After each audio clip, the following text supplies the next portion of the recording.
nous allons voir comment régler sa carburation en fonction de vos bougies. Donc, vous allez voir quand on vous dit régler la carburation, ça sera par rapport au gicleur. Alors, qu'est-ce que c'est qu'un gicleur?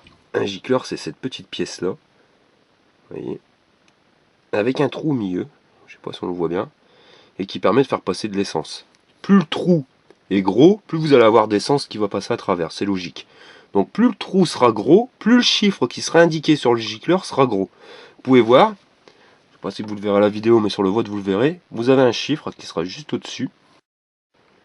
On ne voit pas bien, mais gravé juste au-dessus, vous avez un chiffre. En l'occurrence ici c'est 62, ça veut dire que c'est un gicleur de 62.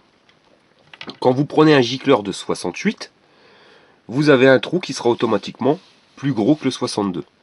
Donc quand on va vous demander de monter d'un point, bah vous allez monter d'une taille. Si vous êtes en 68, vous pouvez monter à 69 ou 70. Quand on dit descendre, si vous êtes en 68, vous passez de 66 à 65. Le gicleur, où est-ce qu'on le trouve? Bah c'est pas compliqué, vous démontez la cuve à essence de votre carburateur. Donc là vous avez un Dell'Orto, un SHA 1515C. Mais bon, le principe est le même sur tous les carbus. Et ici, vous avez le gicleur. Donc d'origine sur un Dell'Orto c'est 68. Vous voyez, vous avez qu'à le desserrer pour l'enlever et le resserrer pour le remettre. Alors une chose, avant je l'ai resserré directement avec un tournevis plat. Donc je prenais un tournevis plat pour les tourner et je me suis aperçu à un moment que j'avais une panne, c'est-à-dire que mon gicleur souvent se bouchait. J'ai cherché et la source c'était le tournevis. Alors le métal qu'ils utilisent pour faire les gicleurs, je sais pas ce que c'est, mais c'est un métal vachement tendre. C'est-à-dire qu'à chaque fois que je mettais un petit coup de tournevis, pourtant je serrais pas fort, hein, à chaque fois que je mettais un petit coup de tournevis pour le tourner, je faisais une micro-limaille dans le gicleur qui arrivait dans la cuve et qui finissait par boucher le gicleur. Depuis je les serre à la main, je les serre assez fort à la main et franchement je suis pas embêté. Donc pour régler votre carburation par rapport aux bougies, il va falloir regarder vos bougies. Donc bien sûr, il faut que les bougies, vous ayez déjà tourné avec. Le mieux, c'est que vous piquez une pointe avec votre mobilette ou votre bécane. Et une fois que vous êtes à fond, là vous coupez tout. Vous coupez le moteur, vous arrêtez d'accélérer et vous arrêtez le moteur, hein, vous mettez en position arrêt. Et là vous allez pouvoir voir directement sur votre bougie.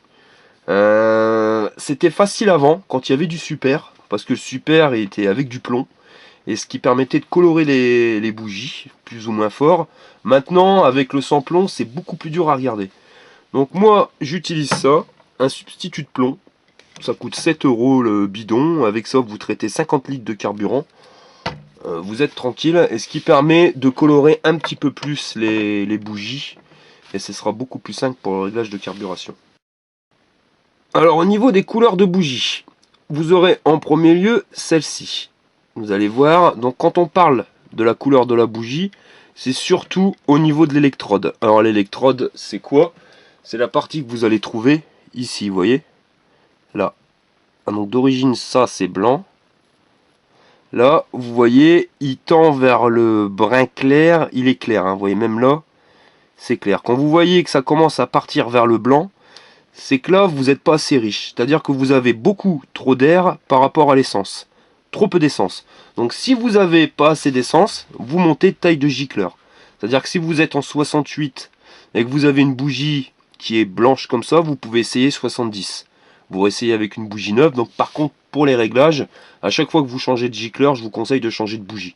Vous roulez un petit peu et vous regardez après l'état de la bougie. Quand vous êtes sec, vous pouvez le savoir aussi sans regarder l'état de la bougie. Quand vous voyez que vous êtes à fond et que votre mobilette, elle broute, après vous jouez avec le starter. Si vous appuyez sur le starter et que votre mobilette va plus vite, c'est que vous avez trop d'air qui rentre. Vous êtes obligé de baisser l'air. Donc, vous avez l'essence qui n'arrive pas assez.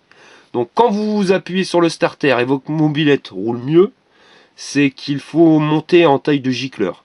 Si par contre, vous voyez que quand vous appuyez sur le starter, elle s'embourbe et elle cale, là c'est que vous avez un gicleur qui sera trop gros. Le gicleur trop gros, de toute façon, vous allez retrouver sur ce type de bougie. Vous voyez? Donc on voit carrément la couleur, la différence de couleur. Là vous êtes noir. Hein. Noir brillant, c'est vraiment que trop d'huile. Beaucoup trop d'huile, donc beaucoup trop d'essence. Là vous êtes obligé sur ce type de bougie de descendre de taille de gicleur. Si vous êtes en 68 et que vous avez ça, vous êtes obligé de passer en, allez, en 65, 66, 66, 65. Après, vous avez la couleur qui est parfaite. Enfin, pour moi, qui est parfaite. C'est celle-ci. Donc, on voit pas tellement bien en vidéo, mais l'électrode, elle commence à devenir rouge brique. Quand vous avez une couleur rouge brique chocolat, chocolat au lait, on va dire c'est pile poil. Hein. De toute façon, on le voit, ça devient un marron. Marron, c'est ce qu'il faut. Là, vous êtes pile poil en gicleur, changez rien, tout est bon.